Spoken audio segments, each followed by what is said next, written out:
Thank you. The chair will now recognize the majority leader, William Carey, for the purpose of his majority speech.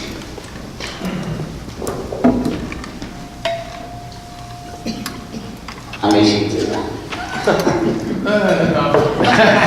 I'll talk fast. All right.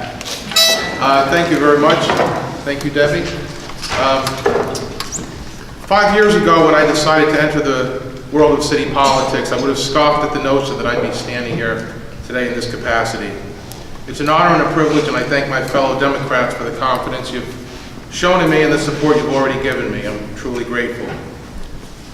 I remember sitting there 4 short years ago, a not so young but naive freshman alderman, listening intently to a seasoned political veteran, majority leader, Tom Hoppe, share his wisdom, and I remember thinking to myself, when is this speech going to end? Alderman Hoppe went on and on, most eloquently, I must admit, about the historical significance of the Democratic Party and the people who helped shape this great city and country. He rattled off so many names, most of whom I never heard of. I think he even mentioned a linebacker from the Green Bay Packers just to make sure everyone was still paying attention. Though well crafted, his speech did not have the impact on me that it should have or could have. As my time on the council rolls into a 5th year, I am more in tune to his message and how important it is to recognize and learn from our forefathers and yes, mothers, whose thankless efforts have helped shape the party and this city into its current form. We learn from our mistakes so we don't repeat history, but I also think we need to be mindful of just how significant it is to be sitting in these seats and what a privilege it is to represent this great city. It is truly an honor, and whether it is ancient history or recent history, it is imperative that we use all the building blocks available to lead us into a brighter tomorrow. With that in mind, I would like to thank former Mayor Shane Gallo for his 4 years of service. He put his heart and soul into his job, and it would benefit all of us to focus on the good and build upon the positive things he was able to accomplish or set in motion to move the city forward. I also would like to thank my predecessor in this role, former Alderman Matt Dunn, for his leadership and friendship. His tenure as majority leader was not without controversy and drama, as most of us know. From my standpoint, I appreciate that Matt fought for us. He fought to preserve the power of the council and not take it for granted. Not just for the years he was here, but for the future as well. I hope God gives me the strength to fight for my convictions and for the convictions of the council and have the stamina to get up the next day and do it all over again. Our role as a governing body should not be taken lightly. We should all have the power to represent our constituents to its fullest extent that we can. I'd like to share a story that will bring us out of history and into the present. After a committee meeting this past fall, Matt and I had a discussion in the parking lot, as many of us often do. Sometimes I think we should hold committee meetings out there. Anyway, after 15 minutes or so of dialogue and laughs, we shook hands and parted ways. When I got home, it wasn't until I walked through my front door that I realized that everything Matt and I had talked about, we disagreed on. There were probably 3 issues, and we didn't see eye to eye on any of them, yet parted ways as friendly as ever, as though we were in complete agreement. Let's face it, we all have a different vantage point and different ideas, but the key is to have these disagreements without being confrontational or taking it personal. Sometimes the best thing we can do as a council is disagree. None of us are here to rubber stamp proposals. Meaningful and significant changes often arise from conversations that may be uncomfortable at first. Debate between open-minded people is not only inevitable but healthy in good government. Alderman Dawson has reportedly stressed solidarity on the council from the day she took office, and she is absolutely right. Solidarity, however, is not about agreeing all the time, but rather respecting each other, listening to each other, and working together for the overall good of the city. We owe it to each other to do this, and we certainly owe it to the people we represent. That said, I would like to make a request to each of you. I won't call it a requirement, but I will check and see how close we get to making this a reality. I would like every alderman to meet with every other alderman one-on-one sometime in the near future. It doesn't have to be extensive or lengthy. It can be before or after meetings, over coffee, at someone's home, wherever, whenever. Our different backgrounds and agendas, our wards are unique, and we represent people and businesses with very different backgrounds and agendas, yet there is a tremendous amount of common ground as well. I think if we all understood the specific needs of our colleagues' constituents, we would not only have a better perspective of the city as a whole, but we will also get to know where each other is coming from. So when there are conflicting opinions, we will understand more fully why someone feels one way or the other. We accomplished some great things. Oh, by the way, just to let you know I'm serious, I made a little chart. Looks like the Super Bowl squares, which has everyone's name going across. So I'm going to X off when people tell me that they've met with someone, so we can see $2 a square? Yeah, sure. Hey, laser ball camera. Yeah, it'll be the laser tag fun. Yeah. We accomplished some great things in 2015, from the seemingly insignificant smaller resolutions such as removing a century-old bicycle registration fee of 25 cents, to a major charter change that provides a safeguard for the sale of water outside the city of Kingston. I am very proud to have been part of that historic change, because for me, that's how government works. Concerned citizens and elected officials worked hard together, and ultimately, it was left to the voters to enact this major change to protect our water supply. I believe we have positioned the city for a lot of positive changes going forward. Our introduction of an infrastructure asset management plan with both short and long-term goals is something long overdue. Our city departments have budgeted for capital projects, which is nothing new, but without a concrete game plan, the implementation of these projects lacks direction, particularly when it comes to paying for them. There are several key components to this plan, such as creating a spreadsheet that each department can use to develop and maintain an inventory of assets and develop a risk-based prioritization scoring system so we can determine which assets have the highest risk of failure at a given time. When we fully implement this plan, we will be better equipped to handle infrastructure problems and better positioned to save and pay for future repairs in a proactive, not reactionary basis. If this was done decades ago, we wouldn't be in the crisis mode we are in now, with so many of our underground assets in need of overhaul. Another major and somewhat under the radar accomplishment in 2015 was the passing from our Economic Development Office the brownfield study for the entire waterfront. Too many projects and opportunities in the past have shown great promise only to reach an uncertain end for economic reasons.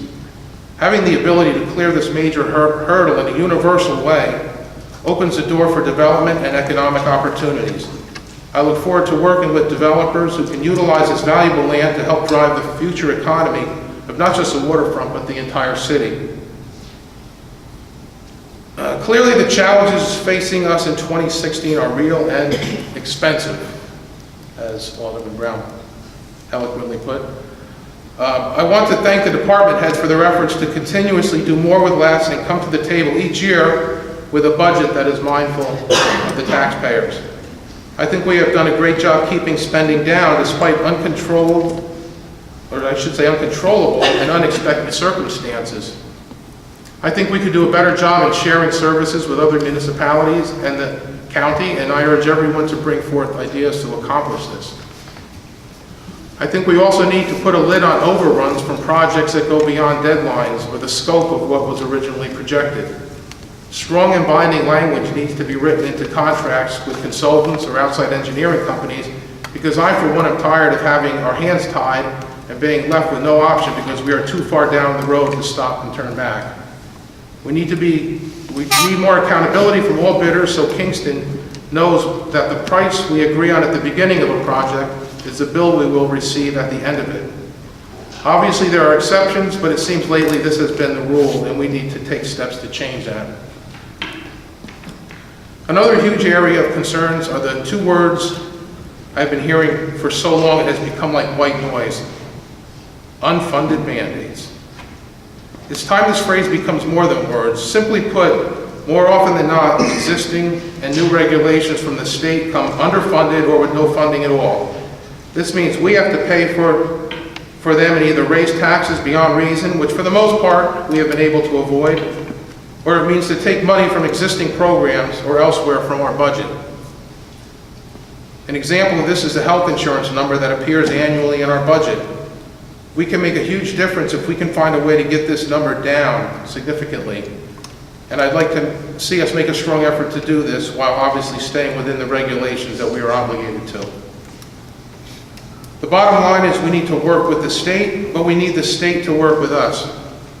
It is crucial that the governor's office understand what we already know. Kingston could be the epicenter of economic development for the entire state of New York.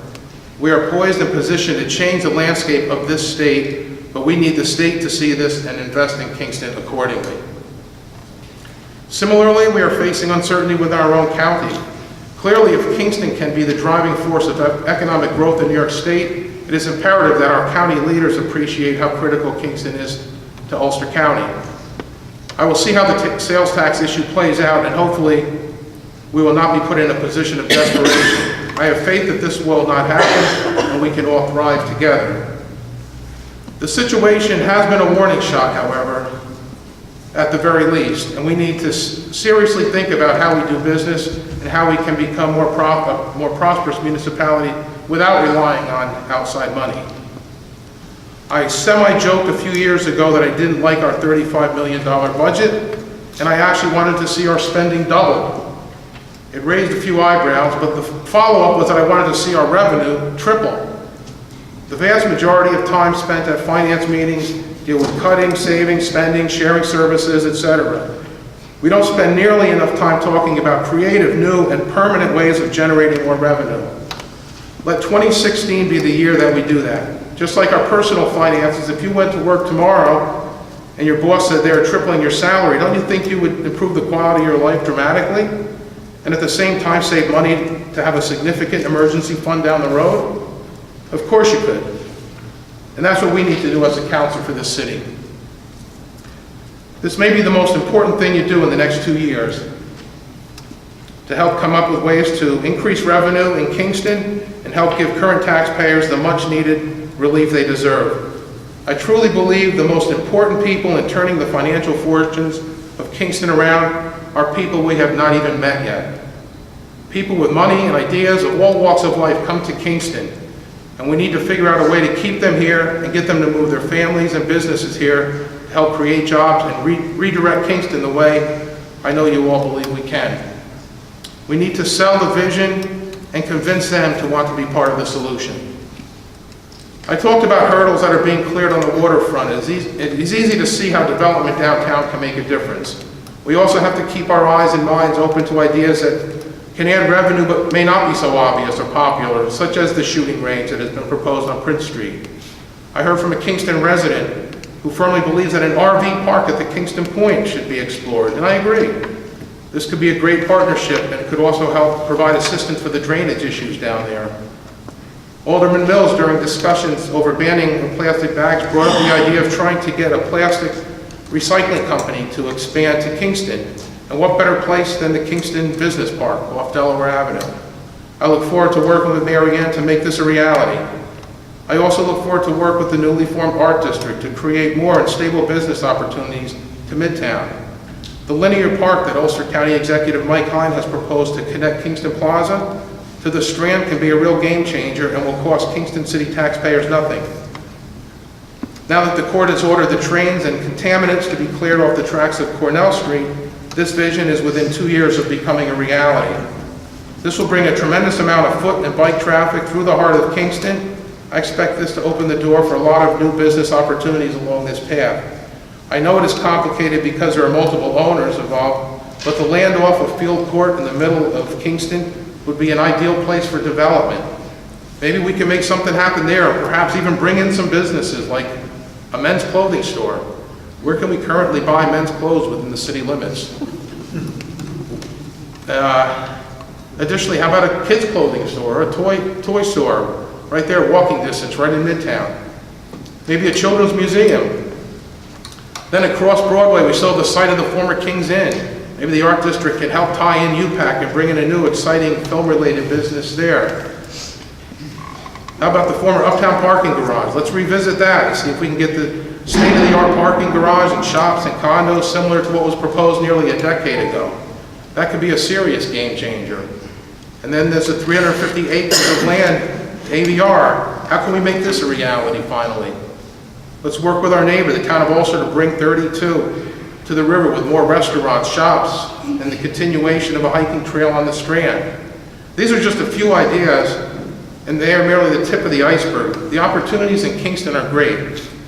We just have to believe in it and sell it to the people who can share this vision. In closing, I don't expect us to look at Kingston through rose-colored glasses and be unreasonable in what we can accomplish.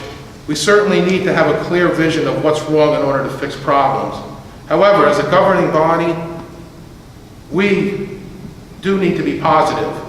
We need to lead from the front, and when everyone else says no, we need to be able to say yes. I believe in this council, I believe in this administration, and together I firmly believe we can make Kingston the best place in New York State to live, work, and raise a family. I look forward to working with all of you, so when future aldermen take a historic look back, they say 2016 was a year that the fortunes of Kingston changed for the better forever. Thank you.